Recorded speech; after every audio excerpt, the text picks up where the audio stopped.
when a person with important responsibilities and who's a known figure, when he, sort of takes up a Chinese drone in his hand and then, belittles the entire industry, that's when young people like me also have to speak up because it's just, quite frustrating. We have 400 plus companies in the country and about 40 to 50 drone component companies who are working very hard to overcome all these challenges. And someone who's a sort of followed personality by at least some part of the society comes up and holds up a Chinese drone and just says that, we don't understand anything in India and, this is none of these parts are made in India. So it's quite demotivating essentially. So my simple point is that anyone in the country, especially someone who has a very big responsibility to, motivate people, should at least, check a little bit before, talking about a subject. When a person with important responsibilities and who's a known figure, when he, sort of takes up a Chinese drone in his hand and then, belittles the entire industry, that's when young people like me also have to speak up because it's just, quite frustrating that we have 400 plus companies in the country and about 40 to 50 drone component companies who are working very hard to overcome all these challenges. And then someone who's a sort of followed personality by at least some part of the society comes up and holds up a Chinese drone and just says that, we don't understand anything in India and, this is none of these parts are made in India. So it's quite demotivating essentially. When we see our comparisons with the drone technology with China or any other country for that matter, how do you find India in the world of drones making and operating drones and all other regulation and all other things which are related to drones? How do you find India in comparison with other countries, China or for that matter any other country? See, when we talk about drones, we have essentially, three aspects which we talk. We talk about regulation, we talk about technology, and we talk about adoption. So since 2021, government has come up, like a front runner, basically with a swinging bat, and has made sure that policy and the regulations, which is the first aspect that is very clear. In 2021, government proactively, with support of industry and academia, took a stance that we no longer believe that we are confused or we are, looking at drones from a confusion lens. We very clearly understand that drones is a opportunity. Technology has been used since quite some time, but it has to be one of the most important technologies going forward, which is when there was a focus built on making India a global drone hub. First thing that led to this entire focus on drones is that there was a ease of doing business. A regulation came out, which essentially talked about how people can manufacture drones, certify drones, fly, and various other things around the regulation. Before this, we had multiple sets of regulations where to interpret the regulation also you required a lawyer first. So let's say there are two people out of a engineering college, they want to build a drone company. First, they would need to hire a lawyer, understand regulations and all of that. It was going on since quite some time. First time government came and said, what, by the way, the language of the regulations will also be very easy so that the young person in the country can understand it himself.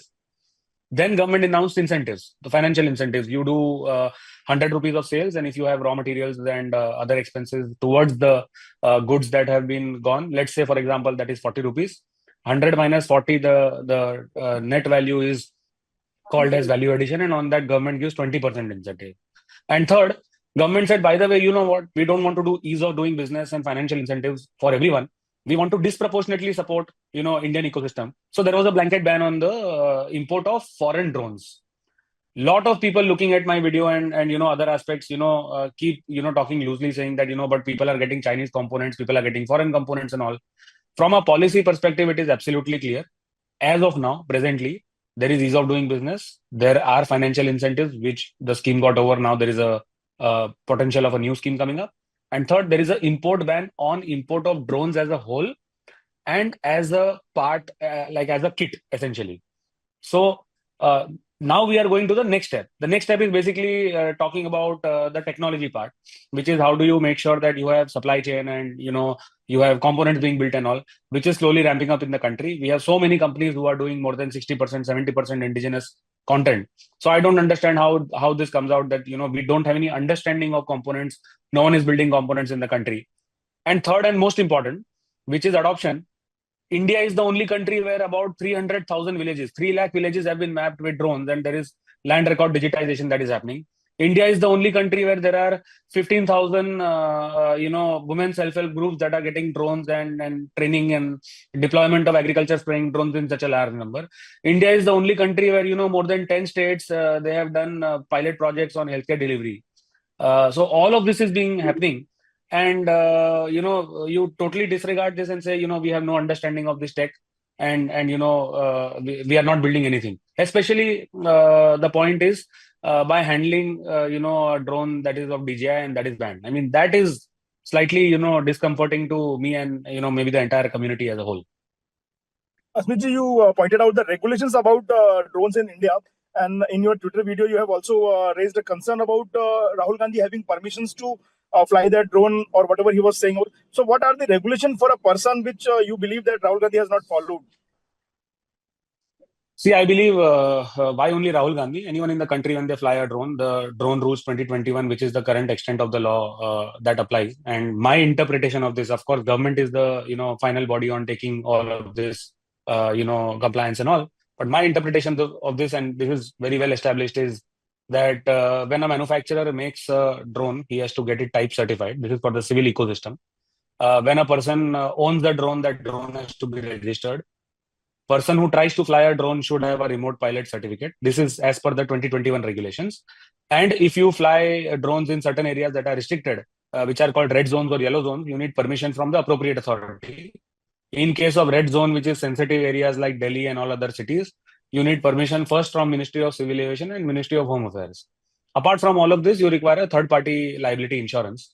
So my simple point is that anyone in the country, especially someone who has a very big responsibility to, motivate people, should at least check little bit before talking about a subject.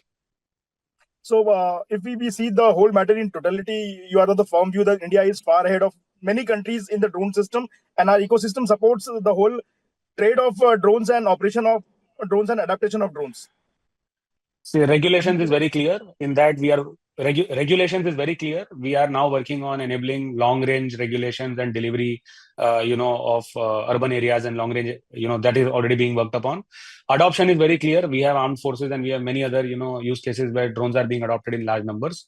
And technology wise, there is a very concentrated focus by both the defense forces as well as the civil ecosystem to make sure that localization can increase. But clearly saying that we have no understanding of components and no one builds any components in India. Well, I think, I would be very happy to not just one person, but to anyone who has doubt about this, introduce them to 10 companies who are building fantastic components. They may be small, but they are doing very well. They are all Indians. They are putting their effort. So, I mean,